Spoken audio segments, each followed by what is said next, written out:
দর্শক, আপনাদের সবাইকে স্বাগত জানাচ্ছি মেট্রোসেম টু দ্য পয়েন্টে। পুরো আয়োজন জুড়ে আপনাদের সাথে থাকবো আমি সানজিদা তন্নি। আজ আমরা আলোচনা করব ডিসিরাই সরকার। এমন একটি বিষয়, এমন একটি আলোচনা আজ আমরা কেন বেছে নিলাম সেটি আপনাদেরকে বলছি। তার আগে পরিচয় করে দিচ্ছি আজকের অতিথিদের সঙ্গে। আমাদের সঙ্গে রয়েছেন সোহরাব হাসান, সিনিয়র সাংবাদিক, কলামিস্ট। শুভেচ্ছা এবং স্বাগত। ধন্যবাদ আপনাকে।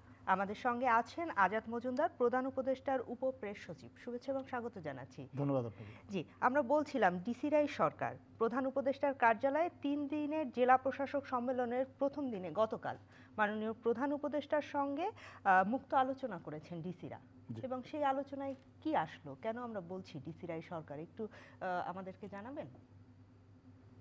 ধন্যবাদ আপনাকে। ডিসিরা সরকার কিনা আমি ঠিক জানি না, তবে ডিসিরা তো অবশ্যই সরকারের প্রতিনিধি।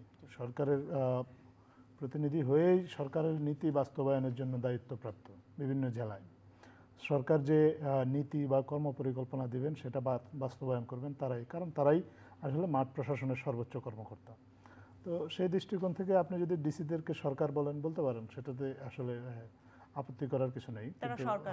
তারা সরকারের অবশ্যই গুরুত্বপূর্ণ অংশ, এবং ডিসিদের কর্মদক্ষতার উপর নির্ভর করে আসলে একটা সরকার কতটা সাফল্যজনকভাবে জনগণকে সার্ভিসটা দিতে পারবে। ডিসিদের সদিচ্ছা, কর্মদক্ষতা, কর্মগুণ ইত্যাদি, এই সবগুলোর আসলে একটা কম্বিনেশনই হচ্ছে একটা দক্ষ প্রশাসন। সো ডিসিদের সহযোগিতা বা তাদের কর্মস্পৃহা এগুলো সরকারকে, জনগণকে সার্ভিস দেওয়ার ক্ষেত্রে সহায়তা করে, এবং এটা খুবই গুরুত্বপূর্ণ একটা বিষয়। সো সেই দৃষ্টিকোণ থেকে আপনি ডিসিদেরকে তো উপেক্ষা করার কোনো সুযোগই নেই, বরঞ্চ তাদেরকে যদি কাজে লাগানো যায়, তারা মাঠ প্রশাসনে একজন যখন ডিসি হন তার আগে তাকে একটা দীর্ঘ অভিজ্ঞতার মধ্য দিয়ে কিন্তু যেতে হয়। সো তাদের যে অভিজ্ঞতাটা, এটাও যদি তারা কাজে লাগাতে পারেন তাহলে জনগণ বেটার সার্ভিস পাবে, খুবই স্বাভাবিক। আবার ডিসিদেরকে অনেকে এর আগে আমরা দেখেছি যে সরকার কিভাবে তার প্রয়োজনে বা তার স্বার্থে ব্যবহার করে জনস্বার্থে বিরুদ্ধে ঠেলে দিয়েছে, বা জনগণের বিরুদ্ধে ডিসিরা সরকারের হয়ে কাজ করতে বাধ্য হয়েছেন। সো এটা সরকার ডিসিদেরকে যেভাবে পরিচালনা করবেন সেভাবে ডিসিরা কাজ করবেন, কিন্তু কাজ করার ক্ষেত্রে অবশ্যই তাদের নিজস্ব বিচার বিবেচনা, দক্ষতা এগুলো প্রয়োগ করবেন। সব মিলিয়েই আসলে একটা সামগ্রিক কাঠামোরই একটা বড় স্টেক হোল্ডার তারা। নিশ্চয়ই। আপনি যেটা যোগ করছিলেন যে বিগত সরকারের আমলে আমরা দেখেছি যে ডিসিদেরকে কেমন নগ্নভাবে ব্যবহার করা হয়েছে রাজনৈতিক ভাবে কিংবা নির্বাচনের ক্ষেত্রেও, এবং এই সময়ে এসে তারা বলছেন যে রাজনৈতিক শক্তির কারণে ভালো সমন্বয় থাকার পরেও এই যে কমিশনার যারা রয়েছেন, ডিসি যারা রয়েছেন, তারা কাজ করতে পারছেন না, কাজের গতি অনেক কম, কারণ রাজনৈতিক শক্তি। কোন রাজনৈতিক শক্তির কথা বলছেন তারা? সেটা ওনারা ভালো বলতে পারবেন যে কোন রাজনৈতিক শক্তি ওনাদের জন্য সমস্যা তৈরি করছেন, কারণ ওনারা তো সেটা ওনাদেরকে খুলে বলতে হবে। বর্তমান সরকারের নিজস্ব কোনো রাজনৈতিক এজেন্ডা নেই। বর্তমান সরকারে যারা আছেন তারা সবাই অরাজনৈতিক ব্যক্তি। তো সরকারের দিক নির্দেশনা যদি ওনারা মেনে চলেন, তাহলে ওনারা চাইলে অন্য রাজনৈতিক শক্তিকে উপেক্ষাও করতে পারেন। সেটার জন্য ওনাদের নিজস্ব যে ব্যক্তিত্ব সেটা ওনাদেরকে প্রয়োগ করতে হবে। এখানে তো ওনারা কাজ করছেন সরকারের হয়ে, অন্য কারোর হয়ে নয়, এবং সরকারের প্রতিনিধি হয়েই ওনারা জনগণের কাছে ওনাদের সার্ভিসটা নিয়ে যাবেন। সরকার যেই নীতিটা বাস্তবায়ন করতে চায় সেটা ওনারা বাস্তবায়ন করবেন। সেখানে যদি অন্য কেউ, বিশেষ করে কোনো দল বা ব্যক্তি বা কোনো গোষ্ঠী যদি ওনাদের জন্য বাধা সৃষ্টি করে, ওনাদের প্রথম দায়িত্ব হচ্ছে সেটা সরকারকে সুনির্দিষ্টভাবে জানানো, তাহলে সেক্ষেত্রে ব্যবস্থা নেওয়া সম্ভব হবে। কিন্তু এটা শুধুমাত্র জাস্ট কোনো কিছু রেটরিক যদি আমরা ব্যবহার করি বা ঢালাওভাবে কোনো অভিযোগ দিয়ে দিই, তাহলে তো সরকারের পক্ষে এই বিষয়ে কোনো সিদ্ধান্ত তাদের পক্ষ থেকেই এমন কথা এসেছে, সেজন্যই আপনাকে প্রশ্ন করা। আমি ফিরবো আপনার কাছে। জনাব সোহরাব হাসান, আপনার কাছে জানতে চাই এবং শুভেচ্ছা স্বাগত জানাতে চাই তার আগে আমাদের অনুষ্ঠানে আবারও আপনাকে পেলাম। এই ডিসিদের বিষয়ে আমরা কথা বলছিলাম, তাদের নিয়ে নানান বিষয় অভিযোগ রয়েছে। আমরা দেখেছি বৈষম্য বিরোধী ছাত্র আন্দোলনে যারা ছিলেন তারা বিভিন্ন সময় সচিবালয়, ডিসি তাদেরকে নিয়ে বিভিন্ন সময় বিভিন্ন অভিযোগ তুলে থাকেন। পাশাপাশি হচ্ছে ডিসিদের পক্ষ থেকে বলা হচ্ছে যে তারা হচ্ছে রাজনৈতিক শক্তির বাইরে যে কাজ করতে চায়, কিন্তু নানান কারণে তারা পারে না। এই যে পাল্টাপাল্টি একটা ব্যাপার, এটিকে আপনি কিভাবে মূল্যায়ন করবেন? ধন্যবাদ এবং শুভেচ্ছা আজাদ মজুমদারকে। বন্ধু, ডিসিরা কার? আপনি তো বলেছেন যে ডিসিরা সরকার, কিন্তু ডিসিরা কার? ডিসিরা জনগণের না সরকারের? যদি জনগণের হয় তাহলে তার আচরণ, তার ভাবভঙ্গি, তার চিন্তা এক ধরনের হবে। আর যদি ডিসিরা ভাবে যে আমাকে যে নির্দেশ দিলেন সেই সরকার, অথবা আমি যেটা করব সেটাই সরকার জনগণের তাদের লাভ হলো না ক্ষতি হলো সেটি বিচার বিশ্লেষণ যদি না করে, একজন ডিসি হতে হলে অন্তত আপনার কী বলে উপসচিব হতে হয়, তাই না? আবার যুগ্ম সচিবও আছে কোথাও কোথাও। সুতরাং তার কিন্তু একটা বড় মানে অভিজ্ঞতা আছে, প্রশাসনিক অভিজ্ঞতা। এই অভিজ্ঞতা আমরা 15 বছর নিয়ে কথা বলছি না, 53 বছরেও আমাদের প্রশাসনটা কিভাবে তৈরি হয়েছে, প্রশাসনটা ঠিক জনবান্ধব হয়নি কোনো ক্ষেত্রেই। এখানে ডিসিদের এই মাঠ পর্যায়ের কর্মকর্তাদের যেমন ভূমিকা আছে না হওয়ার পিছনে, সরকারের নীতি নির্ধারক যারা ছিলেন তাদের ভূমিকা আছে, রাজনৈতিক দলগুলোর তো ভূমিকা আছেই, আবার ব্যবসায়ী যারা এই সরকারের উন্নয়ন কাজগুলো করেন তাদের বিগত সরকারের আমলে এত যে প্রকল্প এবং এই প্রকল্পের মধ্যে যে দুর্নীতি ছিল, সেই দুর্নীতির কি অংশীদার নয় এই ডিসিরা বা মাঠ পর্যায়ের কর্মকর্তারা? সুতরাং তারা শুধু ধরেন অভিযোগ করে যাবেন যে বিগত সরকারের সময় আমরা এটা করতে পারিনি বা আগের সরকারের সময় করতে পারিনি। রাজনৈতিক প্রভাব মুক্ত, এটা যে দলের কথা হয় ঠিক আছে, কিন্তু একটি সরকার তার যে রাজনৈতিক যে কর্মসূচি, সেই কর্মসূচি বাস্তবায়নের ক্ষেত্রে তারা কতটা সহায়ক না, তারা প্রোটোকল দিতে ব্যস্ত থাকেন, তারা দেখেন যে কার হাতে কাজ আছে, তার পেছনে ঘোরা অথবা তাকে তোয়াজ করা, এই মানসিকতা কিন্তু আমরা দুদিক থেকেই হয়েছে। যারা ক্ষমতায় ছিলেন তারা যেমন ব্যবহার করেছেন, তাদের করতে চেয়েছেন, আবার তারাও কিন্তু অনেক ক্ষেত্রে ব্যবহৃত হয়েছেন। না হলে এই ধরনের 18 নির্বাচন যেটি বা 24-এর নির্বাচন, 14 নির্বাচন ধরলাম যে সেখানে যেহেতু 153-154টি আসনের নির্বাচনই হয়নি, সেখানে হয়তো প্রশাসনের অতটা ভূমিকা ছিল না। কিন্তু এই দুটি নির্বাচনে একজন ডিসিও তো বললেন না যে আমি এই নির্বাচনে দায়িত্ব পালন করতে পারবো না বা আমি এই অন্যায় শরিক হব না। পাকিস্তানে কিন্তু এটি হয়েছে, মানে পাকিস্তান যে বিগত নির্বাচনে পদত্যাগ করেছেন এবং পরে তার ভাগ্যে কি ঘটেছে জানি না, তিনি নিজে স্বীকার করেছেন আমি অন্যায় করেছি, আত্মসমর্পণ করেছি। মানে এটা হচ্ছে মানে সত্যিকারভাবে কেন করলেন না তারা? আপনি কি মনে করেন ব্যক্তি স্বার্থ চরিতার্থ করার জন্য, নাকি সরকারের কাছ থেকে এক ধরনের ভয় ভীতি পেয়ে? দুটোই। এটি অন্য ক্ষেত্রেও একটা হচ্ছে ভীতি এবং প্রলোভন, এই দুটোর ঊর্ধ্বে থেকে যদি প্রশাসন কাজ করতে পারে সেটি প্রকৃতপক্ষে জনবান্ধব হবে। আপনি যে সমস্যাগুলো বললেন এর সবসময় থাকে, আবার যে তারা করতে পারবেন না তাও নয়। যে ডিসিরা 1996 সালের 15 ফেব্রুয়ারি নির্বাচন করেছেন তারাই কিন্তু 12 জনের নির্বাচন করেছে। এখন আগামী দিনে এই ডিসিরা একটা ভালো নির্বাচন করতে পারবে না তা নয়, আমরা করতে চাই কি না সেখানে রাজনৈতিক দলের ভূমিকা থাকবে, সেখানে সরকারের ভূমিকা থাকবে, সরকারের যারা নীতি নির্ধারক তাদের ভূমিকা থাকবে এবং জনগণের ভূমিকা থাকবে। একটি অন্যায় কাজ করতে না দেওয়া, এই মানসিকতা তৈরি করতে হবে। এটি অন্তর্বর্তী সরকার মাত্র 6 মাস হলো, কিন্তু তারা একটি উদ্যোগ তো নিয়েছে। প্রধান উপদেষ্টা চমৎকার বক্তব্য রেখেছেন যে কি করণীয়, তাদের কি করতে হবে। এখন এই করার ক্ষেত্রে বাধাগুলো কী কী? হ্যাঁ, রাজনৈতিক প্রভাব এটি এক ধরনের সত্যি সুনির্দিষ্টভাবে বলা। এখন একজন ডিসি, আমি বলবো যে রাষ্ট্রের বিরুদ্ধে যেতে হয় না, একটা অন্যায় হয়েছে সেই অন্যায়ের সাথে আমি একমত নই বা এটি করা। আবার এই ডিসিরাই কিন্তু এসপিদের সমকক্ষ মর্যাদার হবে বা ক্ষমতার হবে তারা চান না, তারা চান যে জেলায় ডিসিই হচ্ছে সর্বসর্বা। আর ডিসি এই শব্দটির কি বলে বাংলা অর্থ নিয়ে কিন্তু বেশ অভিযোগ আছে এবং অন্যেরা এটা কোনোভাবেই মানেন না যে জেলা প্রশাসক, তিনি তো প্রশাসক হতে পারেন না, মানে এটাও কথা আছে। এখন ডিসি আমরা উত্তরাধিকার সূত্রে পেয়েছি ব্রিটিশদের পক্ষ থেকে, তখন ডিএম ছিল পাকিস্তান আমলে, এখন আমরা ডিসি বলি।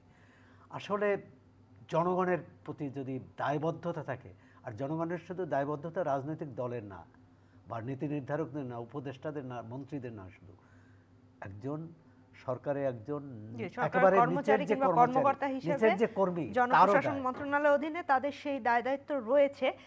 সরকারের মাত্র 6 মাস হলো, যেমনটি সোহরাব হাসান তিনি বলছিলেন, তারা আপনারা একটি উদ্যোগ নিয়েছেন, ডিসিদেরকে নিয়ে এই যে বসছেন, সম্মেলন করছেন, কিন্তু আপনি কি মনে করেন যে এই সম্মেলনের মাধ্যমে বা ডিসিরা, আমরা কিছুদিন আগে দেখেছি শুধুমাত্র ডিসিরা না, জনপ্রশাসন মন্ত্রণালয়ের একেবারে টপ টু বটম সবাই একটা সম্মেলন করেছিল, যে আপনারা যখন সংস্কার কমিশনের রিপোর্ট দিল জনপ্রশাসন, তখন তারা কি কি চায় কি কি চায় না সেই নিয়ে আপনারা কি মনে করেন এই যে আইনের শাসনের কথা বলছি, আমরা বলছি যে রাজনৈতিক হস্তক্ষেপ থেকে তাদের মুক্ত থাকতে হবে, আগামী নির্বাচনের কথাও যদি বলি, আমরা দেশের দায়িত্ব প্রসঙ্গেও যদি বলি, সেটি তারা করতে পারবে কিনা?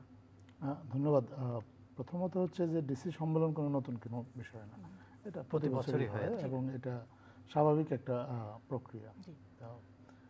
এইবারের প্রেক্ষাপটটা একটু ভিন্ন, কারণ এইবারের প্রেক্ষাপটটা এই কারণেই ভিন্ন, এর আগে ডিসিরা অনেক অন্যায়ের সহযোগী ছিলেন, অনেক অন্যায়কে লেজিটিমেসি দিয়েছেন। শুধুমাত্র অন্যায়কে লেজিটিমেসি দিয়েছেন তা না, যে নির্বাচনে ভোট ডাকাতিতে তারা প্রত্যক্ষভাবে সহযোগিতা করেছেন, এই অর্থে যে তারাই কিন্তু আসলে ছিলেন রিটার্নিং অফিসার নির্বাচনে, ডিসিরাই থাকেন। তো এইবার গতকালকে আপনার দুটো প্রোগ্রাম হয়েছে প্রথম দিনে ডিসি সম্মেলনের, দুটো প্রোগ্রামে আমার থাকার সৌভাগ্য হয়েছিল। প্রথম যে প্রোগ্রামটা মাননীয় প্রধান উপদেষ্টা উনি ডিসিদের প্রতি দিক নির্দেশনামূলক কিছু বক্তব্য দিয়েছেন। দ্বিতীয় যে প্রোগ্রামটা ছিল অ্যাডমিনিস্ট্রেটিভ সার্ভিস অ্যাসোসিয়েশনের ডিনারে, ওখানে উনি সুনির্দিষ্টভাবে বেশ কিছু কথা বলেছেন। প্রথম কথা উনি বলেছেন যে দুর্নীতিমুক্ত থাকার জন্য, আজকে অনেকগুলো পত্রিকায় এটা শিরোনামে এসেছে, উনি কিছু উদাহরণ দিয়েছেন যে মাঠ প্রশাসন পর্যায়ে যদি দুর্নীতি হয় তাহলে রাষ্ট্র কীভাবে চূড়ান্ত পর্যায়ে গিয়ে সাফার করে। উনি বলেছেন যে আমাদের দেশে যে মানব পাচার হয়, আমাদের দেশের মানুষ বিদেশে গিয়ে কিভাবে আপনার এই ভূমধ্যসাগরে পাড়ি দিতে গিয়ে মারা যায়। তো এই মানব পাচারটা কিন্তু একেবারে তৃণমূল থেকেই এটা সূত্রপাত হয়। তো ডিসিরা যদি তার নির্দিষ্ট জেলাকে দুর্নীতিমুক্ত রাখতে পারেন তাহলে বড় অর্থে বৃহৎ আকারে দেশ লাভবান হয়। উনি আরও বলেছেন যে দ্রব্যমূল্যের ক্ষেত্রে ডিসিদের কথা বলেছেন, নিজ নিজ জেলায় যদি তারা এই দ্রব্যমূল্যের কারসাজি প্রতিরোধ করতে পারেন তাহলে সাধারণ জনগণ উপকৃত হয়। উনি আবার এই যে আরেকটা কথা উনি বলেছেন যে আমাদের যে এই যে জনশক্তি রপ্তানির প্রসঙ্গেই মাননীয় প্রধান উপদেষ্টা উদাহরণ দিয়েছেন যে আমাদের দেশ থেকে ডাক্তার সনদ নিয়ে যায় বিদেশে, কিন্তু আসলে উনি ডাক্তার নন, উনি সেখানে গিয়ে শ্রমিকের কাজ করেন। তো যারা আমাদের দেশ থেকে লোকটা রিক্রুট করেন তারা নিজেদেরকে প্রতারিত বোধ করেন। আমাদের উনি জনশক্তির কীভাবে চাহিদা আমাদের বৈশ্বিক পর্যায়ে আছে, উনি কয়েকটা উদাহরণ দিয়েছেন। নার্সিংয়ের কথা বলেছেন যে জাপান, তারপরে ইউকে, তারা তাদের দেশে নার্সের সংকট আছে, আমাদের দেশ থেকে তারা বারবার অ্যাপ্রোচ করেছে, আমাদের দেশ থেকে ওনারা প্রচুর সংখ্যক নার্স নিয়ে যেতে চান। এখন যিনি নার্স হিসাবে যাবেন তার নার্সিংয়ের ট্রেনিংটা আছে কিনা এটা সরকারি পর্যায়ে তদারক করতে হয়। তো এগুলো অনেকে দুর্নীতির মাধ্যমে অল্প কিছু টাকা ঘুষ টুস দিয়ে কিছু সনদ সংগ্রহ করেন, তারপরে তারা নার্স হিসেবে চলে যান। কিন্তু আসলে এই কথাগুলো তো চমৎকার কথা। আমি বলছি, আমি আসছি প্রসঙ্গক্রমে আসছি। তো এই যে ডিসিদের কাজটা কি, ডিসিরা যদি দুর্নীতিমুক্ত রাখতে পারেন তাহলে মাঠ প্রশাসনের কিন্তু অনেক কিছু সহজ হয়ে যায়, এটা একটা প্রসঙ্গ বলেছেন।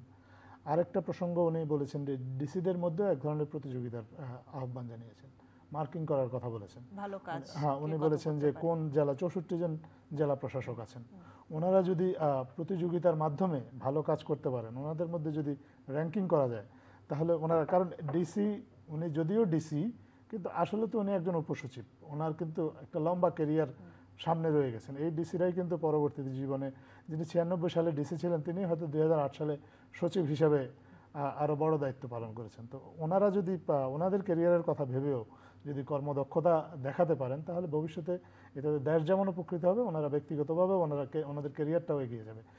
আবার আরেকটা প্রোগ্রামে এই নাহিদ ইসলাম, আমাদের মাননীয় উপদেষ্টা তথ্য মন্ত্রণালয় এবং আইসিটি মিনিস্টার দায়িত্বে আছেন, উনি কিন্তু খুব পরিষ্কারভাবে বলেছেন যে গত নির্বাচনগুলোতে ডিসিদেরকে কীভাবে ব্যবহার করা হয়েছে। আবার একই সাথে এটাও বলেছেন যে আমাদের যে মাঠ প্রশাসনের কর্মকর্তাদেরকে এখন কিন্তু প্রচুর দায়িত্ব পালন করতে হচ্ছে বাড়তি, যেটা তাদের আসলে করার কথা নয়। যেমন আমাদের স্থানীয় সরকারের প্রতিনিধি নাই, স্কুল কলেজগুলোতে ম্যানেজিং কমিটি নাই, এগুলো কিন্তু তাদেরকে কাজ চালিয়ে যেতে হচ্ছে। সো আবার তো তাদের এই যে বাড়তি দায়িত্বটা পালন করতে হচ্ছে, কিন্তু তারা এটার জন্য কোনো বাড়তি ইনসেনটিভ পাচ্ছে না।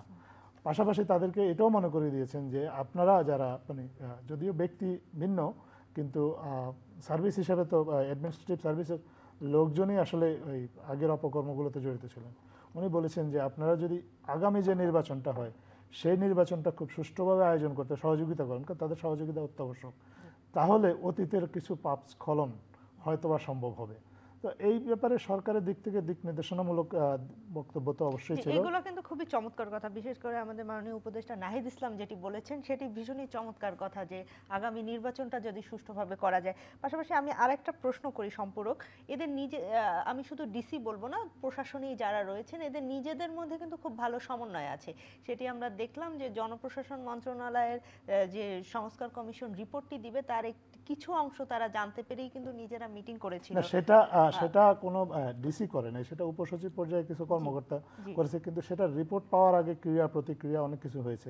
তো রিপোর্টটা পড়ার পরে, রিপোর্টটা প্রকাশিত হওয়ার পর আমরা কিন্তু সেই অর্থে কোনো ক্রিয়া প্রতিক্রিয়া দেখি না। সরকারও এক্ষেত্রে দৃঢ়তার পরিচয় দিয়েছে, এ ধরনের কোনো প্রতিক্রিয়া আসলে দেখানোর সুযোগ সরকার কাউকে দেয়নি। আর এক্ষেত্রে তো সরকারকে কিছু চেকস অ্যান্ড ব্যালেন্স তো করতেই হবে, কারণ অন্যান্য কর্মকর্তা যারা আছে, অন্যান্য ক্যাডারের যারা কর্মকর্তা আছেন, তারাও কিন্তু দেশকে নানা পর্যায়ে সার্ভিস দেন। সো এটা তো সরকারকে করতেই হবে। আর একটা জিনিস হলো যে ডিসিদেরকে তার কর্তব্যের কথা তো অবশ্যই মনে করিয়ে দিয়েছেন, সেটা মনে করে দেওয়ার কথা সরকারের দায়িত্ব, সরকারের দিক থেকে। এবং সৌরভ ভাই যে প্রসঙ্গটার কথা বলেছেন যে সংস্কার কমিশনের যে সুপারিশের মধ্যে অন্যতম সুপারিশ হচ্ছে ডিসিদের পদবি পরিবর্তন, তাদেরকে জেলা ম্যাজিস্ট্রেট এবং জেলা কমিশনার হিসাবে তাদের পদবিটা করা। এই পদবিটা, এটা আপনি হয়তো বলতে পারেন যে এটা একটা সিম্বলিক, কিন্তু এটা সিম্বলিক না এই অর্থে যে আপনি যদি জেলা প্রশাসক হন, আপনি তো আসলে বাস্তবে হচ্ছেন জেলার সেবক, জনগণের সেবক। আপনি ট্যাক্স পেয়ারের মানি থেকেই কিন্তু আপনার বেতনটা হয়। যখন আপনার এই প্রশাসকের পরিবর্তে আপনার কমিশনার আপনার পদবি হবে, তখন কিন্তু আপনাকে কিন্তু প্রতিনিয়ত মনে রাখতে হবে আপনি আসলে একজন সেবক, আপনি কোনো প্রশাসক নন। সো এই যে মৌলিক পরিবর্তনগুলো, এই পরিবর্তনগুলো আনার জন্য সরকার সংস্কার কমিশনের মাধ্যমে কাজ করছে, আবার সরকার প্রশাসনিকভাবেও কিছু কাজ করছে। ডিসিরা গতকালকে এসেছেন 3 দিন ব্যাপী এই সম্মেলন, বিভিন্ন মন্ত্রণালয়ের সাথে তাদের আলাদাভাবে সভা হবে এবং সেখানে তারা তাদের প্রস্তাবনাগুলো উল্লেখ করবেন। কারণ মাঠ প্রশাসন চালাতে গিয়ে তারা যে অভিজ্ঞতার সম্মুখীন হন, সেই অভিজ্ঞতাটা যদি সরকারের কাছে শেয়ার না করেন, তাহলে সরকারের পক্ষে সিদ্ধান্ত গ্রহণ কঠিন হয়। তারা তাদের প্রস্তাবনাগুলো সরকারের কাছে দেবেন, আগেও দিয়েছেন কিছু অনেকগুলো প্রস্তাবনা এভাবে বাস্তবায়ন হয়েছে, এবারও দিবেন এবং আলোচনার মাধ্যমে সেই প্রস্তাবনাগুলো আসবে। আমি আপনার কাছে ফিরবো, কোন রাজনৈতিক দল বলছেন যে নির্বাচন দ্রুত হওয়া দরকার, কেন দ্রুত হওয়া দরকার সেটি নিয়ে আপনার কাছে ফিরবো কিছুক্ষণ পরে।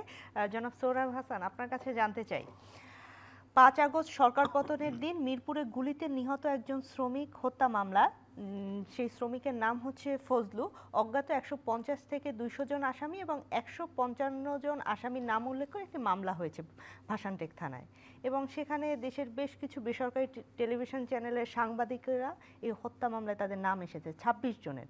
মানে আপনাদের নাম হত্যা মামলায় আসলো কেন? বিশ্বের কোথাও তো আমরা দেখি না যে সাংবাদিকরা হত্যা মামলার সাথে জড়িত, কেন? না, এই মামলা নিয়ে কিন্তু অনেক কথা হয়েছে, অনেক সমালোচনা হয়েছে।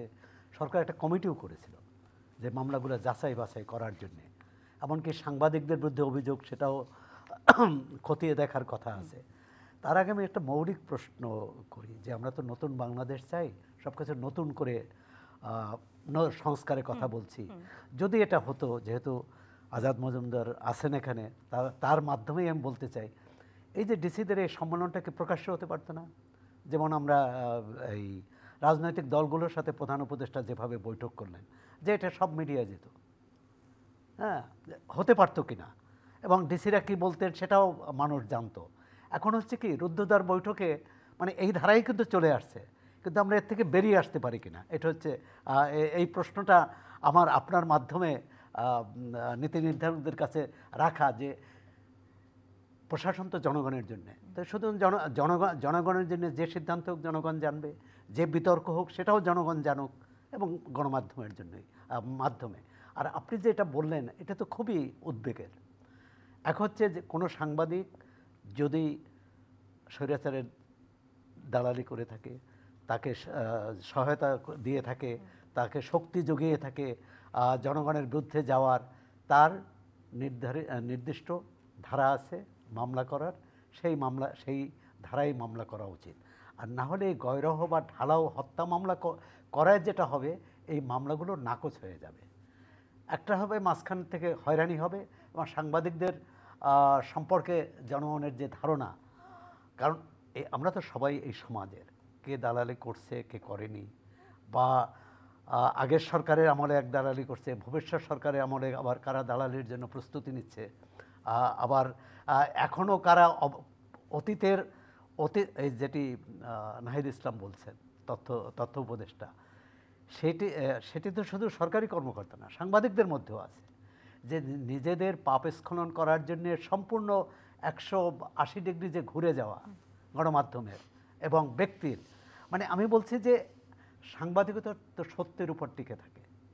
মানে আমি সত্যটা বলছি কিনা, আমি সত্যের কাছে দায়বদ্ধ কিনা, কার পক্ষে যাবে বিপক্ষে যাবে এটা নয়। এখন ধরুন এই সরকারকে খুশি করার জন্য যদি কেউ কি বলে মানে মানে বন্দনা করে, তাহলে আগের সরকারের আরেক দল খুশি করার জন্য বন্দনা করেছে, কোনোটাই কাম্য নয় সাংবাদিকতার জন্য, বরং এই সরকারের জন্যও না। যেমন প্রধান উপদেষ্টা বলেছেন, ভুল ত্রুটি আপনারা ধরিয়ে দেন, তাতে আমি লাভবান হব। আমি মনে করি সরকারের, আর এই সরকার যেহেতু রাজনৈতিক অভিলাষ নাই, এগুলো রাজনৈতিক সরকারেরই বেশি থাকে, যে তারা কিভাবে নির্বাচনী বৈতরণী পার হবে। এই সরকার যেহেতু নির্বাচনী বৈতরণী পার হওয়ার কোনো ইচ্ছা নেই বা অভিলাষও নেই, সে কারণে আগামী নির্বাচনটি ভালো হবে। এ কারণে, কারণ সরকারের তো কোনো পক্ষ নেই, তার কোনো দল নেই। সরকার যেটি ডিসিরা বলেছেন কোথাও কোথাও, আমি মনে করি যে এটাও সরকারের যে মন্ত্রণালয়ের যদি থাকে যে কোথায় রাজনৈতিক কীভাবে প্রভাব, সেটি যদি ধরেন টার্মিনালে কেউ টার্মিনাল দখল করে, সেটি পরিবহন মন্ত্রণালয় দেখবে, যোগাযোগ মন্ত্রণালয়। সেটি যদি রেল স্টেশনে হয়, রেল মন্ত্রণালয় দেখবে।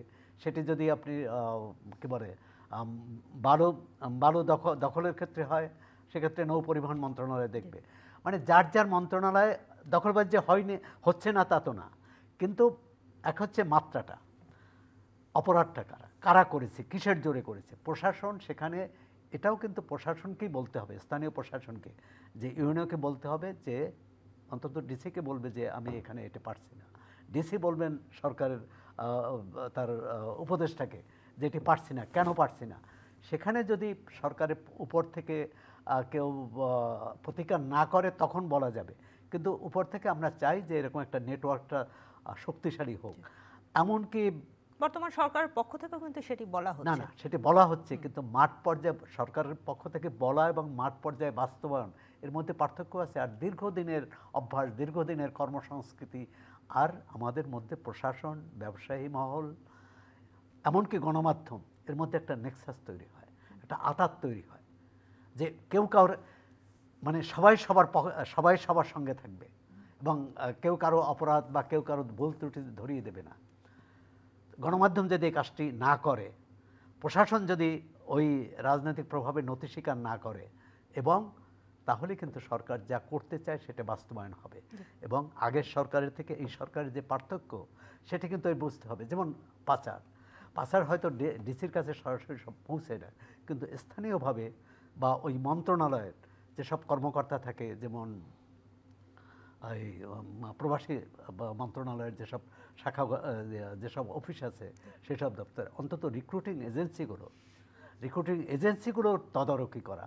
কারণ আপনি দেখবেন যে এই রিক্রুটিং এজেন্সিগুলো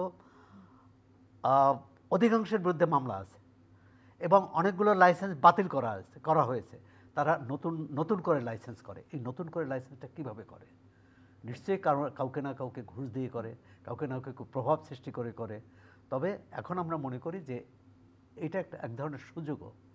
আরেকটি রাজনৈতিক সরকার আসার আগ পর্যন্ত যদি এই প্রশাসনটাকে একটু পরিচ্ছন্ন করে রাখা যায়, তাহলে তাদেরকে দেখানো যাবে যে তারা পারলে তোমরা কেন পারবে না। জি, অসংখ্য ধন্যবাদ। আমি সাংবাদিকতা নিয়ে আপনাকে একটি প্রশ্ন করেছিলাম, একই প্রশ্ন আপনাকেও করতে চাই, যে আমাদের মাননীয় উপদেষ্টা নাহিদ ইসলাম, তথ্য উপদেষ্টা, তিনি কিন্তু বলেছিলেন যে অনেক মিথ্যা মামলা হয়েছে, সেগুলো দেখা হবে এবং মিথ্যা মামলার বিরুদ্ধে পদক্ষেপ নেওয়া হবে। কি পদক্ষেপ গ্রহণ করা হয়েছে? প্রথম কথা হচ্ছে যে মামলা তো যে কেউ করতে পারে নাগরিক হিসেবে, সে কাউকে অভিযুক্তও করতে পারে। সে যদি ভিকটিম হয়, তাহলে আপনার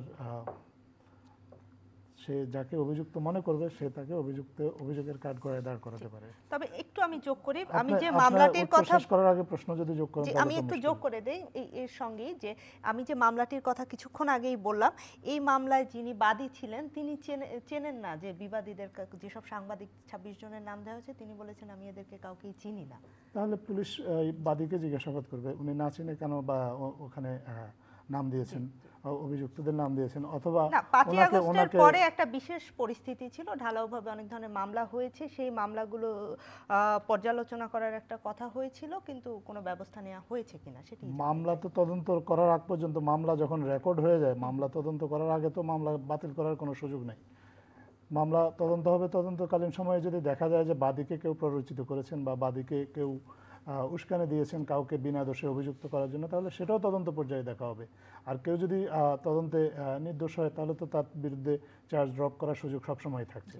সেটা যে কেউ হতে পারে, সেটা আইনগত পদ্ধতি অবশ্যই যে কোনো অভিযোগ সেটা তো আইনগতভাবে নিষ্পত্তি হতে হবে। আইনগতভাবে নিষ্পত্তি ছাড়া তো অন্য কোনোভাবে অভিযোগ নিষ্পত্তির কোনো সুযোগ নেই। এই বিষয়ে আপনি কিছু যোগ করবেন কিনা একটু শুনে আসি আপনাদের আমি সাংবাদিকদের আজাদ বিষয়ে। মোহাম্মদের সাথে আমি এটাই যোগ করি, খিলগাঁওয়ের মামলাটির কথা মনে আছে আমাদের সবার। জেরাই খান পান্নার বিরুদ্ধে মামলা হয়েছিল, হত্যা চেষ্টার মামলা। এখন এটি যখন সামাজিক যোগাযোগ মাধ্যমে বেশ প্রচার হলো এবং সাংবাদিক কী বলে সংবাদ মাধ্যমেও আসলো, তখন এটি নিয়ে ওই থানাকে কিন্তু বলা হলো যে এটা মামলা কীভাবে, এবং বাদীর পক্ষ থেকে বলা হয়েছে আমি তাকে চিনি না। সেটাই তো হচ্ছে, সেটা থানার পরে ওই বাদীকে ডেকে নিয়ে এসে পরে দেখা গেল স্থানীয় একজন জামাতের নেতা এই মামলা করেছিলেন এবং পরবর্তীকালে তার নামটি কিন্তু প্রত্যাহার করা হয়েছে। এখন সব জায়গায় এটি কতদিনে করা যাবে, কিভাবে করা যাবে, এটি কিন্তু বেশ কঠিন বিষয়। স্বরাষ্ট্র মন্ত্রণালয় পারে প্রতিটি থানায় নির্দেশ দিয়ে যদি এভাবে মামলা বানানো হয়, এই মিরপুর কেন, আরও ঢাকা শহরে অনেক মামলায় বাদীকে নিয়ে সই দিয়ে স্থানীয় যে নেতা, যারা জামাত এবং বা বিএনপির বা অন্য কোনো দলের নেতা হতে পারে, তারা নাম বসিয়ে দিয়েছে, বাদীর শুধু সই নিয়েছে। তো এই সব মামলাগুলো এখন কিভাবে করবে, আমি মনে করি যে স্বরাষ্ট্র মন্ত্রণালয় আরও তৎপর হওয়া উচিত। কারণ তাহলে তো বিচার আর হবে না। ওই যে শ্রমিক মারা গেল তার যদি বিচার না হয় তো দায়ী থাকবে রাষ্ট্র, এবং বিচার করার জন্যই কিন্তু মামলাকে শুদ্ধ হতে হবে। মামলার যেসব ঢালাও আসামি করা হয়েছে তাদেরকে বাদ দিয়ে সত্যিকারভাবে এই ঘটনায় যারা অভিযুক্ত, হতে পারে স্থানীয় আওয়ামী লীগ নেতা এর সাথে যুক্ত, হতে পারে ছাত্রলীগের কর্মী এর সাথে যুক্ত, তাহলে তাদের বিরুদ্ধে এই মামলাটি হবে, অন্যদের বিরুদ্ধে, এমনকি পুলিশও হতে পারে, কারণ অনেক জায়গায় তো পুলিশ হত্যা করেছে। তো এখন আবার যে প্রশ্নগুলো আসছে খুব কঠিন, এই পুলিশই আবার তদন্তের দায়িত্বে।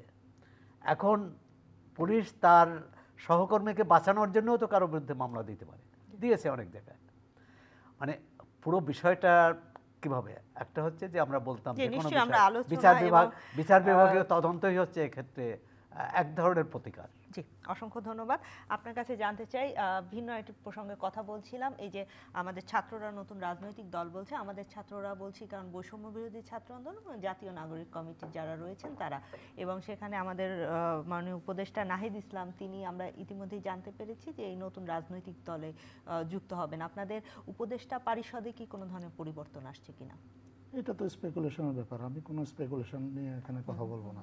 যখন পরিবর্তন আসে তখন দেখা যাবে, তার আগ পর্যন্ত এ নিয়ে আসলে অন্তত সরকারের পক্ষ থেকে মন্তব্য করার কোনো সুযোগ নেই। না, ইতিমধ্যে আমরা দেখেছি আমাদের মাননীয় একজন উপদেষ্টা মারা গিয়েছেন, তিনি থাকছেন না, উপদেষ্টা পরিষদ তো ছোট হয়ে যাচ্ছে। এটা যেহেতু উপদেষ্টা পরিষদের আকৃতি কত বড় হবে এটা কোনো নির্দিষ্টভাবে বলা নেই, সেটা এখন মাননীয় প্রধান উপদেষ্টার উনার এখতিয়ারে আছেন। উনি যদি প্রয়োজন মনে করেন উনি নতুন উপদেষ্টা নিতে পারেন। এগুলো সবই স্পেকুলেশন, যতক্ষণ পর্যন্ত কোনো ডিসিশন না আসতেছে ততক্ষণ এগুলো স্পেকুলেশন। আমি আরেকটু প্রশ্ন করেছিলাম যে কোনো রাজনৈতিক দল বলছে দ্রুত নির্বাচন হওয়া দরকার, এখন আপনি বলতে পারেন যে সেটা রাজনৈতিক দলকে জিজ্ঞেস করেন, আপনি কি মনে করেন? না, আমি তো মনে করি যে সব রাজনৈতিক দলই মনে করছে যে দ্রুত নির্বাচন হওয়া দরকার, এমনকি সরকারও মনে করে যে দ্রুত নির্বাচন হওয়া দরকার। এই দ্রুত শব্দটার মধ্যে একটা গ্রে এরিয়া আছে, এটা একটা আপেক্ষিক শব্দ। আপনি কত দ্রুত চান সেটা নির্ভর করতেছে অনেকগুলো ফ্যাক্টরের উপর। এক্ষেত্রে বড় ফ্যাক্টরটা হয়ে গেছে সংস্কার বা জন আকাঙ্ক্ষা আমরা যেটা বলি। তো সংস্কারের যে প্রস্তাবনাগুলো সেগুলো উপস্থাপন করা হয়েছে, রাজনৈতিক দলগুলোর কাছে উপস্থাপন করা হয়েছে, জনগণের কাছে উপস্থাপন করা হয়েছে, এবং সেগুলো নিয়ে যে ঐক্যমতে আসার একটা প্রক্রিয়া, সেই প্রক্রিয়াটাও শুরু হয়ে গিয়েছে। রাজনৈতিক দলগুলো যত দ্রুত ঐক্যমতে আসতে পারবে তত দ্রুত এই প্রস্তাবগুলো সরকারের পক্ষে বাস্তবায়ন করা সম্ভব হবে এবং তত দ্রুত নির্বাচন করা যাবে। এই জন্য আমি বলছি যে দ্রুত শব্দটা আপেক্ষিক, এবং এটার যে গ্রে এরিয়া আছে এই গ্রে এরিয়াটাকে মেনে নিয়েই কিন্তু এখন সবাইকে কাজ করতে হবে। জি, আমাদের একটি বড় রাজনৈতিক দল বিএনপি, তারা বারবার নির্বাচনের রূপরেখা চাচ্ছিল, জি, সেটি এখনো তারা পায়নি বা বাংলাদেশের জনগণও পায়নি।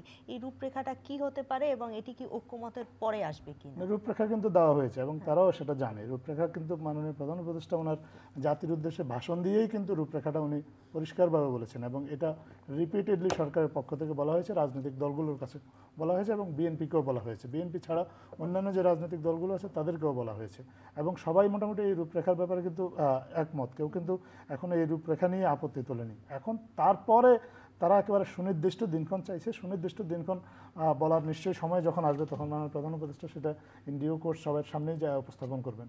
জি, অসংখ্য ধন্যবাদ। আপনি এ বিষয়ে কিছু যোগ করবেন কিনা? না, একটা হচ্ছে যে উপদেষ্টার যে প্রসঙ্গ বললেন, জি। বেশ এটি এখন সরগরম আলোচনা, তাই তো, সংবাদ মাধ্যম, টেলিভিশন।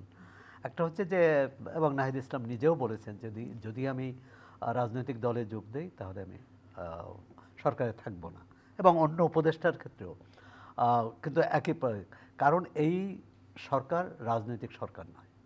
জি। সুতরাং তাদের যে নিরপেক্ষ ভাবমূর্তি যেটি আছে সেটি তারা রক্ষা করে চলবেন, এটাই প্রত্যাশা।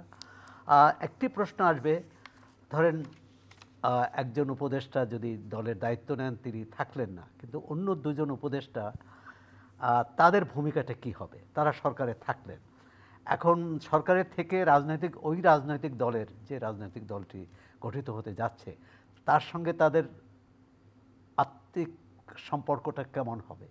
প্রকাশ্যে সম্পর্ক থাকবে না, এটা আমরা ধরে নিচ্ছি, কারণ সেটা হলো অনেক সমালোচনা হবে। কিন্তু তারাই যদি এই দলের অনেক ক্ষেত্রেই তো আমরা দেখি যে দলের যে প্রধান ব্যক্তি তিনি নেপথ্যে থাকেন। এখন এরকম হলে তখন কিন্তু একটা প্রশ্ন আসবে। আমি মনে করি সরকারের ভাবমূর্তির জন্যে, স্বচ্ছতার জন্যে এটি স্পষ্ট করা আর কি, এবং আশা করি যে যারা রাজনৈতিক দলে ভবিষ্যতে যাবেন তাদের পক্ষ থেকেও স্পষ্ট করা, যাতে প্রতিযোগী রাজনৈতিক দলগুলো তাদের সম্পর্কে কোনো সমালোচনা না করতে পারে। এবং এই সমালোচনা শুধু তাদের সম্পর্কে হবে না, এই অন্তর্বর্তী সরকারের সম্পর্কেও। অন্তর্বর্তী সরকার মানে ডক্টর মোহাম্মদ ইউনূসের নেতৃত্বে যে সরকার, এই সরকার বিতর্কিত হোক, এটা কিন্তু আমরা চাই না।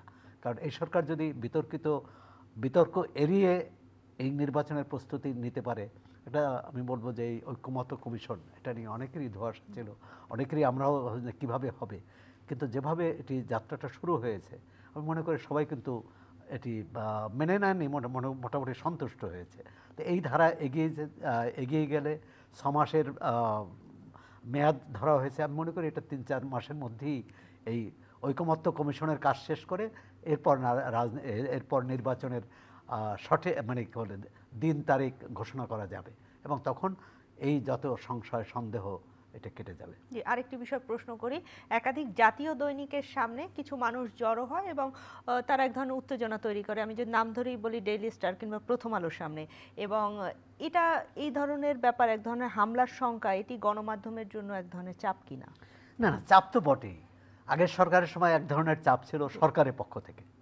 ডেইলি স্টার সম্পাদক, তার নামে 100-র উপরে মামলা ছিল। আচ্ছা, ক্ষমতাসীন প্রথম আলো সম্পাদকের বিরুদ্ধে অনেক মামলা ছিল, আরও অনেক পত্রিকার সম্পাদকের বিরুদ্ধে মামলা ছিল।